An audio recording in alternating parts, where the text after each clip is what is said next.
Welcome to an SFB Addict video.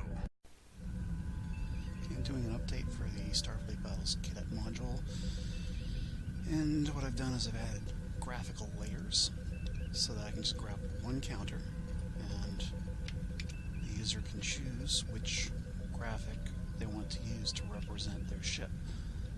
In the case of the Wind, they capture other species' ships and make them their own, so there's multiple ships available. But basically, it saves me from having a list of like 15 different class types like Dreadnought, Cruiser, Heavy Cruiser, Frigate, Light Cruiser, Destroyer, etc. So just one counter. And I do have a conceal function, which replaces the ship with just a sensor contact.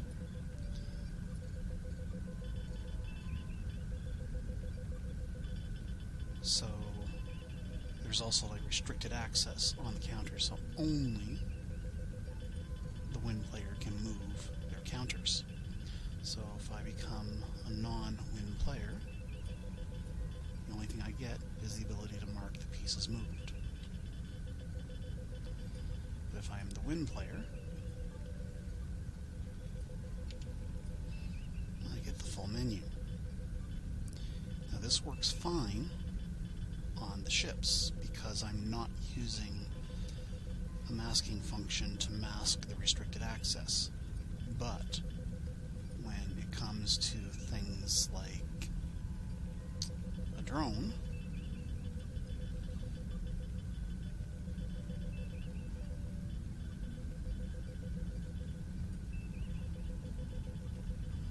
I couldn't do that. I couldn't do the multiple images because I'm using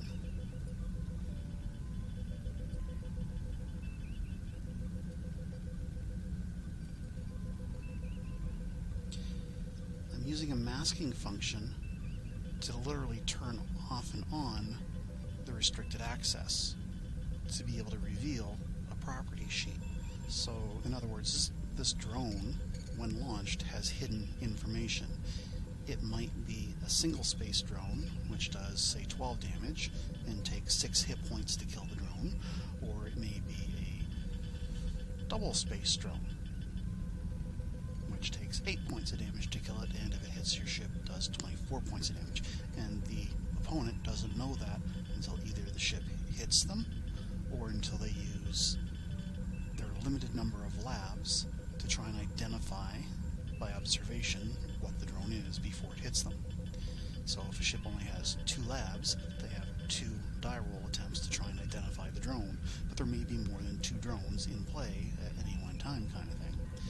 So they have to pick and choose what they want to try to identify. Otherwise, they have to fire at the drone, hope for a good roll that kills it, and if it doesn't kill it, fire at it again, kind of thing. So the restricted access has to be below the movement functions in order to restrict only the Wind player being able to be the one to move the counter. And the masking function needs to hide the property sheet information. Now, if I were using layers, the layers have to be below the masking in order for the layers or the images to be visible to the opponent. Because if those layers are above the masking, then the opponent doesn't see counter at all. It's just blank hex.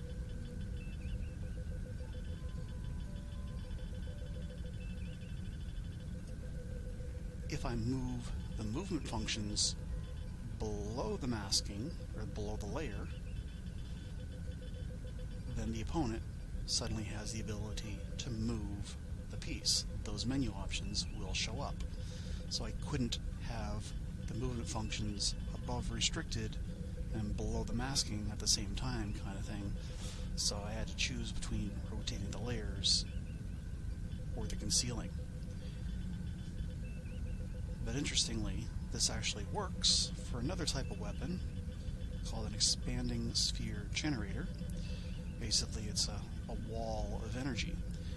Now, the player that is using this weapon will declare one coming up, but the radius at which it is set is unknown to the opponent until it's solidified, because it takes 4 turn movement segments for it to come up and solidify. So the opponent may try and get outside the range that they're guessing that it's going to come up at, or they may try and get inside that range that they are guessing that it's going to come up at. So it's a piece of hidden information. But this information has to be recorded at the time of declaration. It doesn't get decided at the time of formation or solidification.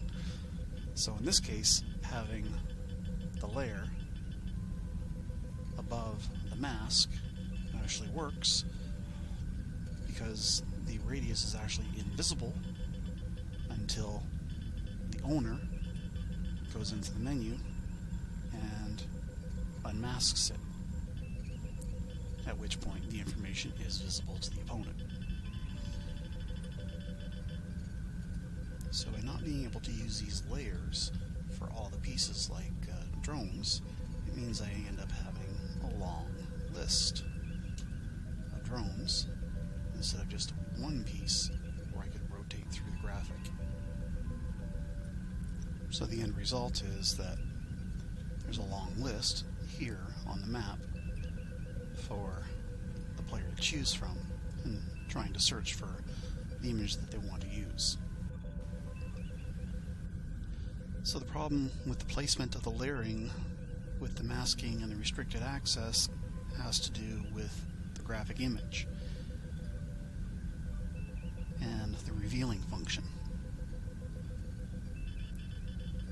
So if I were to grab something like a drone,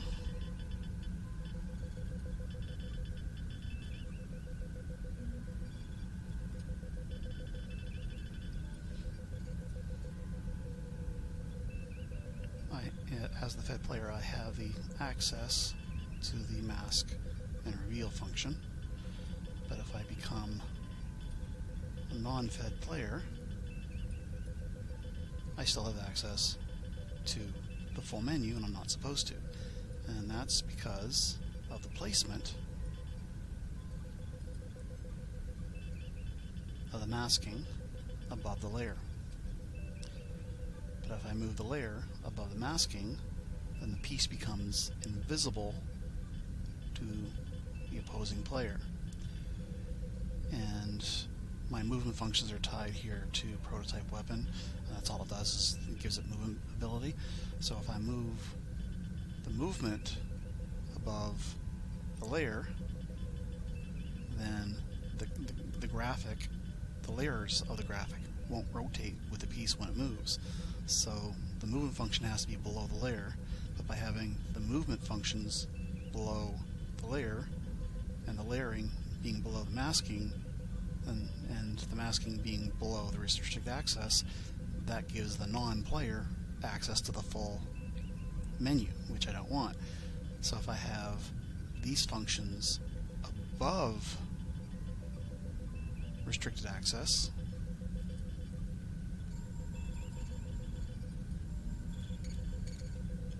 then the access to the movement is restricted, but now the layer won't rotate when I rotate the ship, or when I give the command to turn or rotate the ship. It doesn't rotate or turn the graphic.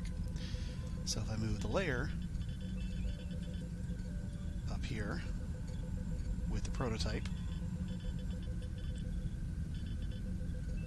it'll have the rotation and the movement, but because it's above masking, the opponent doesn't see the image at all, and they need to see the image. So why am I using so many images? Well, it comes down to these zooming levels. Now, most of the graphics are perfectly fine when I'm at 100% or lower, but when I zoom into something like 300%, the PNG file graphics that I'm using get a little bit fuzzy.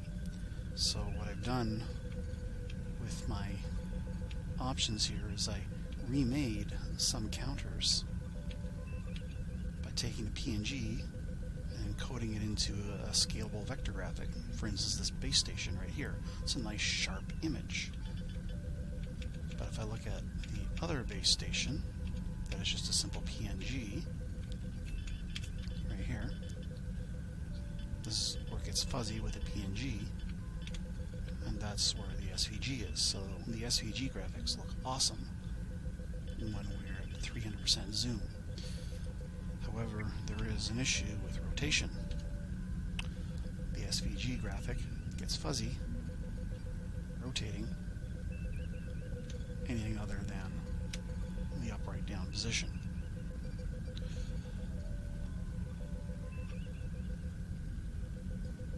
But for now, this is not a real true SVG. It's just a PNG encoded into an SVG format, so that might be why it's losing the clarity when it rotates.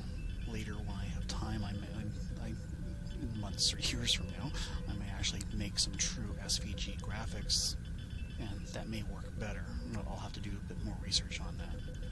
But anyway, that is my little headache right now when it comes to dealing with the traits order in terms of masking and layers, and the methodology of using the combination of the both to lock out restricted access but hide information and reveal that information to the opponent, and trying to do that all on one graphic that can be rotated. Now, this is my first Vassal module, but these are some of the things that the first-time module maker will encounter when dealing with the order in which traits have to be in the list and what